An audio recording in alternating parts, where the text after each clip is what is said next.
And welcome back. Hopefully at this point, working through the first activity, you've been able to successfully identify a target behavior for a student. In part two, we now will delve into the conversation about how do you operationalize or develop an operational definition for your selected target behavior. What we'll look to do in this part is draft an initial or preliminary operational definition. As we move forward through the next part, we'll then further refine that definition. So here we are. We've progressed through part one, selecting an appropriate target behavior. We will now write an operational definition for that target behavior. Parts 3, 4, and 5 will look to further refine that definition, identify how you will most reliably measure that behavior over time, and how you may graph and use those outcomes in your practice over time. So, defining a target behavior. The first step in this process is to draft language, is to simply put pencil to paper and identify how you can observably, immeasurably, target and track the behavior you selected for change. So what is an operational definition? It is simply put a concrete description of your target behavior. There is no right or wrong model or format to your definition.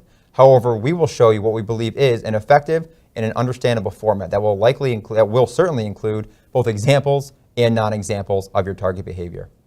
As we move into part 3, we'll also talk about the importance of context in writing your operational definition, as well as different dimensions of behavior. Why is it important to have an operational definition? The idea, again, is simple. We need an objective and agreed upon definition of behavior in order to aid with the observation, the subsequent intervention, and follow-up discussions with our colleagues and co-teachers. The idea here is if we're able to all be on the same page, we will be able to effectively monitor the behavior reliably across time, and we will not have variability across what we're understanding is the challenge at hand with this student's behavior. And this all begins with our operational definition. The question you must always ask is this target behavior observable and measurable? Have we operationalized it?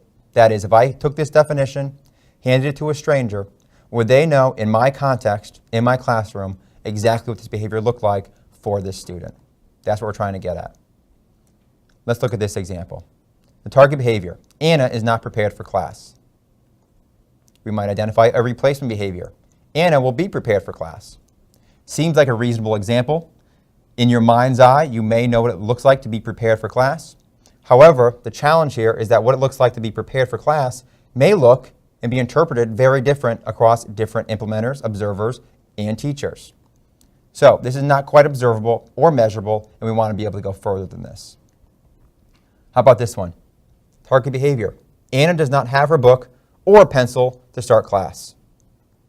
A replacement behavior may be Anna will have her book and pencil at the start of the class.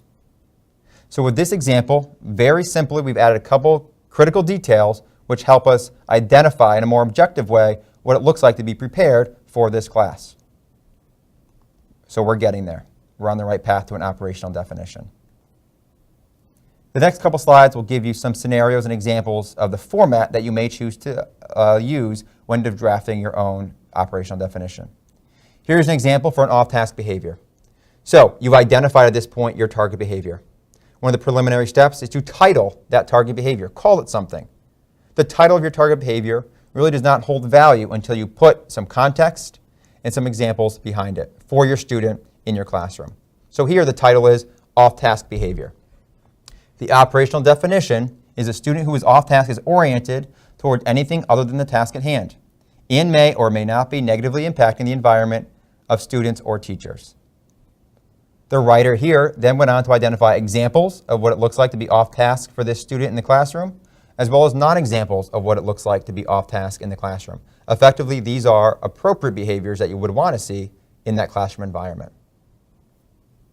You may use this example as we get into the next activity.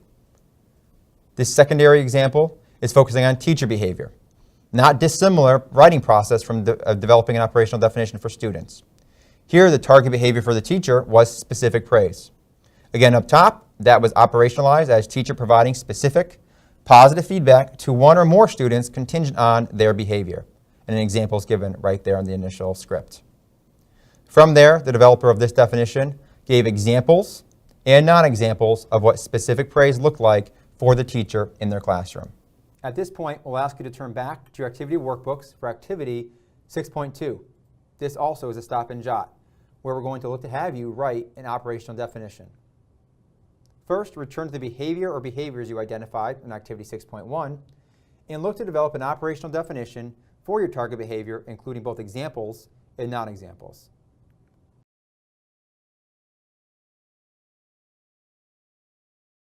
Welcome back. This is the Activity 6.2 review. At this point, you might want to go back and check your operational definition. Is your definition written in concrete, descriptive terms of your target behavior? Your definition should include examples and non-examples, and should be stated in terms of dimensions of behavior. Remember, you need an objective and agreed upon definition of behavior in order to aid with observation, intervention, and discussion.